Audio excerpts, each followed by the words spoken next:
Hi, my name is Ashley and I'm a mom of two little girls. I have a 5-year-old named Kylie and I also have a 3-year-old named Mia.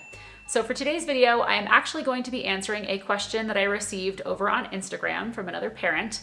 And she wrote to me with just some general concerns and wanting to learn a little bit more about whether or not the Montessori approach is appropriate for a child who could be considered strong-willed. Now, I know I have seen this question many times over in the past, so I was really excited to be able to help her in some way and maybe help some of you who might have been wondering the same thing. So from one busy parent to another, today I would like to talk with you a little bit more about why a Montessori environment might actually be perfect for a strong-willed child.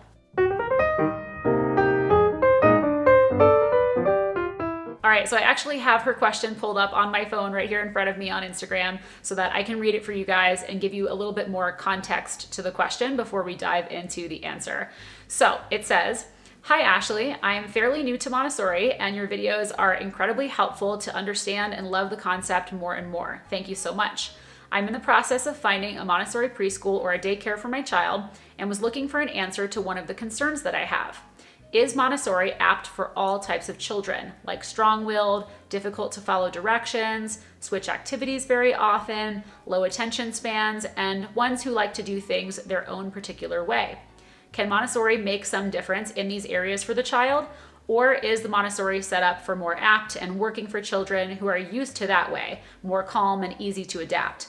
Thanks again and would really appreciate if you can shed some light on this." All right, so there are a couple of different layers to this question that I want to make sure I address each of them individually, but they are also kind of interdependent on one another. So I kind of want to parse out this question almost line by line to make sure that I don't miss anything important.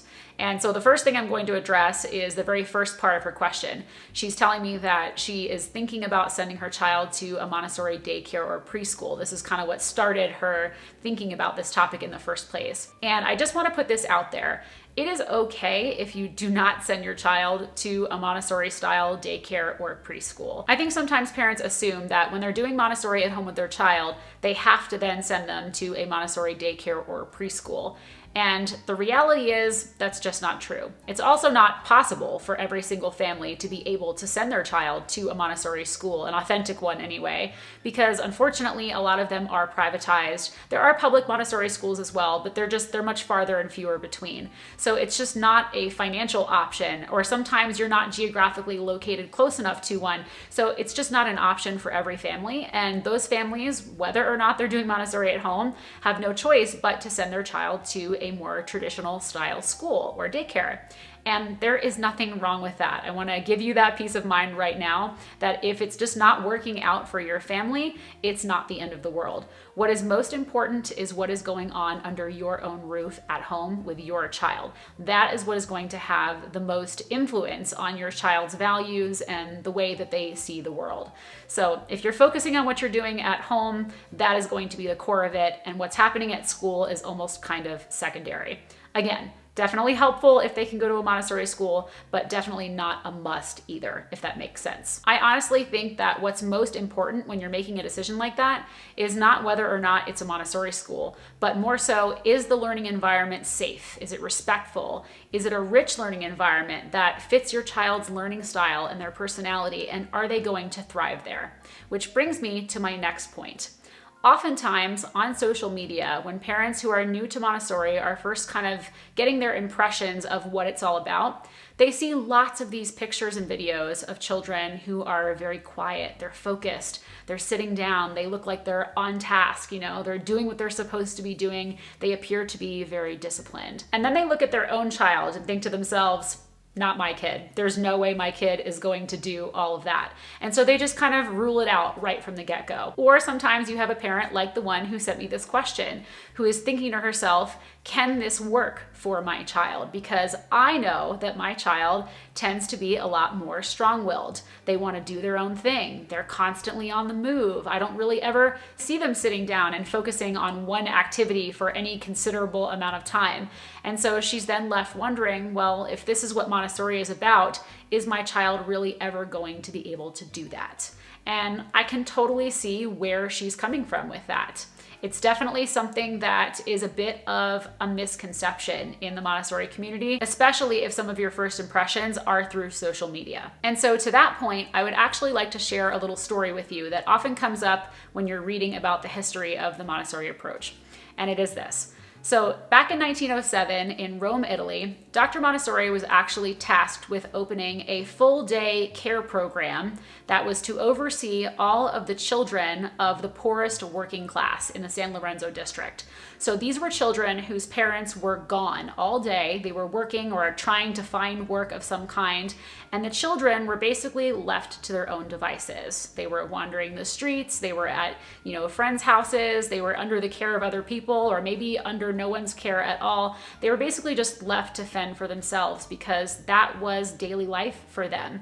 These adults didn't have any other choice but to leave their children while they went out to work so that they could actually feed their families. So when she received all of these children into her very first children's house, and I think there were something like 50 to 70 of them, there were quite a few, she describes them in her writing as very unruly, almost savage children because they didn't have any adults to be instilling values in them and to be checking them and making sure that they learned social etiquette and things like that. They were just, like I said, left to their own devices. So these were the kind of children that, if we were to compare to modern day children, might resemble in a way how we feel about strong-willed children who just want to do what they want to do and they don't want to listen to what adults have to say, and they kind of do their own thing all day. They kind of are similar in that respect. But over the course of just a couple of months, these children actually thrived in response to the environment that she had created for them. They were completely transformed from these unruly children into the most polite, self-disciplined, well-mannered, able to direct their own work without any interference from an adult and be completely orderly about it for hours on end. They were able to do all of these incredible things.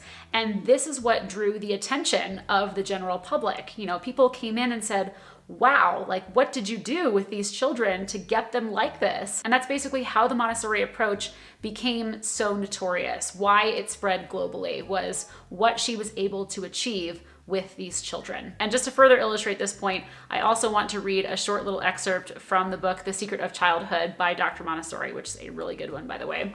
But it says, one day, the daughter of the prime minister accompanied the ambassador of the Republic of Argentina in a visit to the children's home, and they're referring to the first Casa dei Bambini.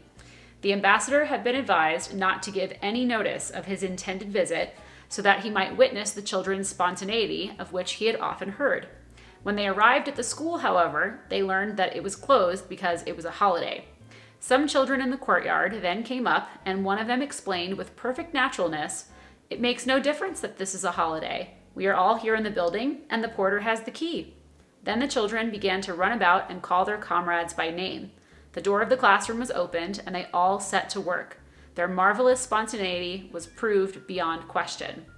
So, like I said, they were these poor, unkempt children who didn't really have any knowledge of the world, really, and they were completely changed into these children who could let a perfect stranger into the classroom and just set themselves to work without any adult needing to guide them whatsoever. Now, I bring up all of these points to highlight the fact that the children did not start out this way. They were very raw and unkempt, as Dr. Montessori described them, but over time, they were able to learn this self-discipline. They were able to sit down and focus on their work for lengthy periods of time without any adult intervention at all. It was complete self-directed learning, but it took time for them to get there. So if you're looking at your child and thinking, no way, not my kid, perhaps it is that they've just never experienced this kind of an environment where they have freedom within limits to get up and move about while they're learning. In fact, movement is incorporated into the activities that they are expected to do in this kind of a setting. they have that freedom. So it could be that they just simply haven't experienced this kind of a learning environment yet. So looking at the question again, this mom specifically uses the phrase strong-willed. And I just want to point out that in the Montessori approach, the development of the child's will is like a core centerpiece of everything. We want the child to be able to exert their own will. We want them to have this independence and autonomy, this control, some say at least, over their day-to-day activities, because that's what's going to help them develop into normal, happy, healthy adults who can advocate for themselves, you know? And so if we look at this as a natural part of their development and we see that they have a very strong sense of what it is that they want and they know how to express that to the adults around them, that's actually a really good quality to have. This mom also uses the phrase difficult to follow instructions. And this is where I think the Montessori approach is actually perfect for a child who has trouble constantly following orders being given to them by an adult, because that is not the primary mode of instruction in a Montessori classroom. It is self-directed learning. So the teacher is there more so as a guide to help introduce them to the materials and to show them how to use them.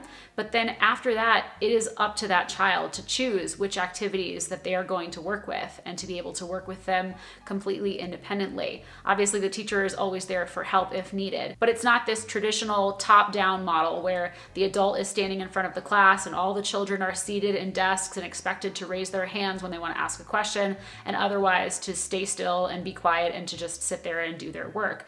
That is not a natural way for a young child to learn. And so in a Montessori classroom, children who kind of go against the grain with this style of authority, they tend to thrive in Montessori environments because it is the complete opposite of that. Now, all of that said, there are definitely still limits that are going to be in place in the classroom to keep the child safe, to keep their peers safe, and to keep the environment safe, to make sure that they're not breaking things and whatnot.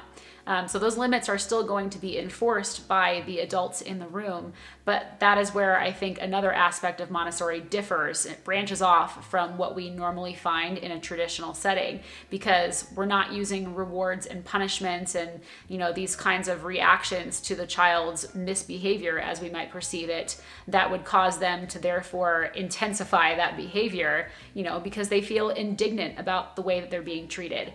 In a Montessori environment, it is a much more mutual level of respect. And so those kinds of things are approached a lot differently, and children are much better able to manage themselves when situations like that do arise. This mom also mentions children who seem to switch activities really often. They have a really low attention span. And to that I say, the Montessori environment is the perfect environment to help that child learn how to lengthen their attention span, to learn how to concentrate on work that they have selected for themselves over time. The stuff that you see on social media of these children sitting down and working very concentrated and focused for, remarkable periods of time, this is a state of what Dr. Montessori called normalization that has been achieved over a very long period of time with lots of practice under their belt. It is not something that just happened, like a switch overnight. The child enters a Montessori classroom and suddenly they can work like this. That's not reality. When these children come into the classrooms when they're very young, 2.5, 3 years old, they are very much like this with, constantly going from activity to activity and kind of very busy, buzzing around the room. They might not stay with one activity for a very long period of time. But as they learn how to concentrate, which is helped by the fact that the teacher is very insistent on providing, an atmosphere for the child to concentrate. The teacher's not going over there and interrupting them constantly with, commentary or corrections.